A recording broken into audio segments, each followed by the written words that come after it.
Hello everyone, मैं सौरभ भिलवार और इस वीडियो में हम करने वाले हैं वर्डिक्ट ऑफ इलेक्शन। ठीक है, वर्डिक्ट पढ़ने वाले हैं। कुल मिलाकर वर्डिक्ट ऑफ इलेक्शन, अब ये कौन सा इलेक्शन आपको पता ही होगा, प्रीवियस वीडियो में आपने देखा होगा। 1967 का जो चुनाव हुआ था उसका हमें वर्डिक्ट है, उसका क्या जनादेश आया है, क्या रिजल्ट आया है, अब उसी वर्डिक्ट की हम बात करने वाले हैं।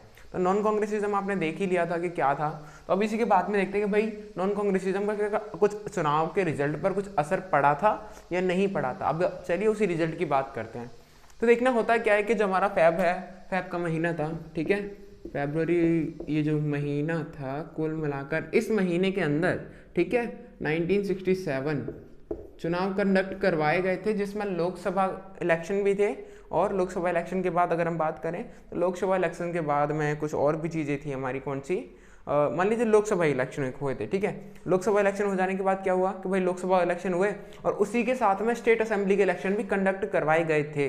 तो कुल मिलाकर सिचुएशन पहले से बहुत ज़्यादा खराब है, लोग सरकार के विरुद्ध में हैं। अब सरकार का लोग विरोध कर रहे हैं, तो विरोध करने के साथ साथ क्या होता है कि जब लोग सरकार का विरोध कर ही रहे हैं तो इन्होंने कहा कि भैया देखो, जब विरोध हो रहा है तो हमें एक काम करते हैं, जब विरोध हो रहा है ना तो इसका रिजल्ट दिखने को मिलेगा। ठीक है ना, रिजल्ट भाई उसी समय चुनाव हो रहे हैं, उसी समय लोग भी नाराज हैं, तो भाई जो रिजल्ट आएगा ना, अब लोग क्या देंगे, उनको वोट ही नहीं देंगे, कांग्रेस पार्टी को सपोर्ट करने ही नहीं वाले हैं। जो बाकी जो नॉन कांग्रेस पार्टी हैं, जो बहुत एक लार्ज अमाउंट में सारी की सारी पार्टियां इकट्ठी हो रखी हैं, वही पार्टी सारी चुनाव जीतने वाली है। तो अब हम देख रहे हैं कि भाई रिजल्ट क्या, परिणाम क्या आया। परिणाम ये आया कि भाई जो लोकसभा था ना, तो लोकसभा में तो कांग्रेस जीत गई। यहां पर क्या हुआ, यहां पर तो लोकसभा के अंदर कांग्रेस जीत गई भाई, यहां तो भैया जीत गई कांग्रेस। पर अगर हम आगे की बात करें, स्टेट असेंबली की बात करें, स्टेट असेंबली में क्या हुआ पता है। स्टेट असेंबली में एक हमें नई चीज देखने को मिलती है, स्टेट असेंबली में जो अभी तक कभी नहीं हुआ।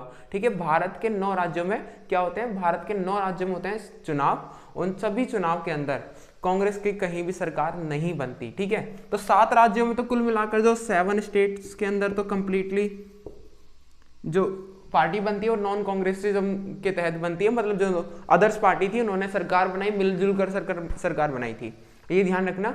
अब इन्होंने मिलजुल कर सरकार बनाई है, चलो भाई ठीक है, यहाँ तक तो सब कुछ बिल्कुल ठीक है। पर कोई अब जो 2 स्टेट ऐसे थे जहां पर डिफेक्शन के कारण, डिफेक्शन यानी दल बदल के कारण, लोग अपनी पार्टी छोड़कर दूसरी पार्टी में चले जाते हैं, उसको दल बदल कहते हैं। ठीक है, दल बदल मैं आपको करवाऊंगा नेक्स्ट वीडियो के अंदर। तो दल बदल डिफेक्शन के कारण क्या होता है कि 2 स्टेट में जहां पर इनकी सरकार बननी थी, तो वहां पर इनकी सरकार वहां भी गिर जाती है कांग्रेस की सरकार। ठीक है, तो ध्यान रखना, कुल मिलाकर 9 राज्यों के अंदर कांग्रेस हार जाती है। ठीक है ना, इसको हार का सामना करना पड़ता है 9 राज्यों के सामने। तो ये कहना चाहते हैं भाई 9 राज्य हम चुनाव हार गए, तो भाई कुल मिलाकर भाई अब ये 9 राज्य थे कौन कौन से पता है, बड़े फेमस राज्य थे। इसकी कहानी ये है कि भाई कुल मिलाकर पूरे भारत का जो नक्शा है ना, इसमें ये कहीं एक जगह पर नहीं थे जहां से हम कह सके कि हाँ भाई, मतलब अगर उत्तर भारत में है ये सारे राज्य, तो ये हम कहते हैं कि हाँ भाई नहीं, उत्तर भारत में कांग्रेस की सरकार नहीं है, बाकी उसमें है। ये सारे के सारे राज्य फैले हुए थे। कौन कौन से राज्य थे भाई, राज्य थे हमारे हरियाणा था, पंजाब था, उत्तर प्रदेश, मध्य प्रदेश, बिहार, उड़ीसा, पश्चिम बंगाल और हमारा मद्रास और केरल। ये कुछ ऐसे राज्य थे जो क्या थे, इन राज्यों के कारण, मतलब इन्हीं राज्यों के कारण क्या हुआ कि एक हमें देखने को मिला कि जो अदर्स पार्टी हैं वो भी रूल कर सकती हैं, तो वो उन्होंने रूल किया। और एक कहावत ये भी थी कि, कहावत क्या थी कि मतलब जितने भी लोग मतलब अगर आप दिल्ली से हावड़ा के लिए बैठोगे तो आपको ऐसा हो नहीं सकता कि कोई स्टेट का वो ना मिले, है ना। मतलब क्या है कि जो स्टेट के जो इलेक्शन हुए थे, अब आप दिल्ली से बैठते हो हावड़ा के लिए, तो आप जहां से भी जाओगे आपको एक भी स्टेट ऐसा नहीं मिलेगा जहां पर कांग्रेस की सरकार हो। मतलब सारे जहां पर क्या चल रहा है, मतलब पूरे भारत के अंदर कि भाई एक भी ऐसा स्टेट नहीं मिला अब उनको कि अगर दिल्ली से हावड़ा जा रहे हैं तो जहां पर कांग्रेस की सरकार हो। ठीक है ना, तो कहीं पर भी कांग्रेस की सरकार नहीं थी, पूरे भारत की बात नहीं हो रही है, उन 9 राज्यों की बात हो रही है। ठीक है ना, दिल्ली से हावड़ा लिखा हुआ है आपकी किताब के अंदर, किताब पढ़ना जरूरी है। ठीक है, मैं सारी चीजें नहीं करवा सकता, तो काफी सारी चीजें छूट जाती हैं, तो ध्यान रखना। तो 9 स्टेट्स हैं। ठीक है, यहाँ पर अभी कौन कौन से मैंने बता दिया। एक राज्य और था तमिलनाडु। तमिलनाडु का केस बड़ा ही इंटरेस्टिंग है। इस इंटरेस्टिंग केस में क्या है कि भाई कुल मिलाकर आजादी के बाद, ठीक है, आजादी के बाद अभी पहली बार ऐसा हुआ है कि किसी भी स्टेट में किसी भी कांग्रेस के अलावा किसी अदर पार्टी को मेजोरिटी हासिल हुई हो। ठीक है ना, बहुमत मिला है तमिलनाडु के अंदर। पार्टी का नाम पता है क्या है, पार्टी का नाम है DMK, द्रविड़ मुनेत्र कशगम। द्रविड़ मुनेत्र कशगम कहने का मतलब क्या है यहाँ पर कि भाई ये एक ऐसी पार्टी है जो रीजनल पार्टी है, जो आपने देखा दिल्ली के अंदर आपको नहीं मिलेगी, यूपी के अंदर नहीं मिलेगी, एमपी के अंदर नहीं मिलेगी, ये वही डीएमके नहीं मिलने वाली है आपको। तो कुल मिलाकर पता है क्या, ये एक रीजनल पार्टी है, क्षेत्रीय दल है। क्षेत्रीय दल क्या होते हैं, नेक्स्ट चैप्टर में हम पढ़ने वाले हैं, आने वाले जो चैप्टर है हमारे उनमें हम पढ़ेंगे ये डीएमके, ठीक है।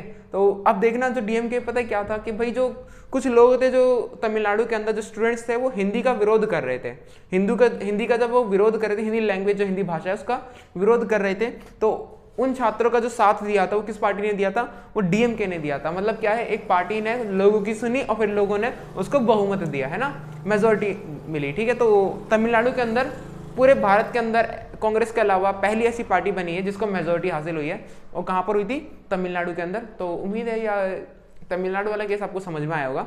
और अगर हम बात करें 1967 का चुनाव, पता अलग क्यों था, अलग इसलिए भी था क्योंकि फरवरी में कंडक्ट करवाया गया था 1967 के। इससे पहले जितने भी चुनाव कांग्रेस ने लड़े वो सारे के सारे चुनाव लड़े किसके अंडर में, सारे के सारे चुनाव लड़े इन्होंने कांग्रेस के अंडर में। अब भाई कांग्रेस तो खुद पार्टी है, मतलब अंडर में हम क्या बोल रहे हैं कि भाई कांग्रेस, अब कांग्रेस बदल चुकी है, कि कांग्रेस के पहले जो लीडर हुआ करते थे, एक पावरफुल लीडर थे उनके पास, जवाहरलाल नेहरू। तो उन्होंने 3 चुनाव लड़े, तीनों के तीनों चुनाव किसके अंडर में लड़े थे, जवाहरलाल नेहरू के अंडर में वो इन्होंने तीनों चुनाव लड़े थे।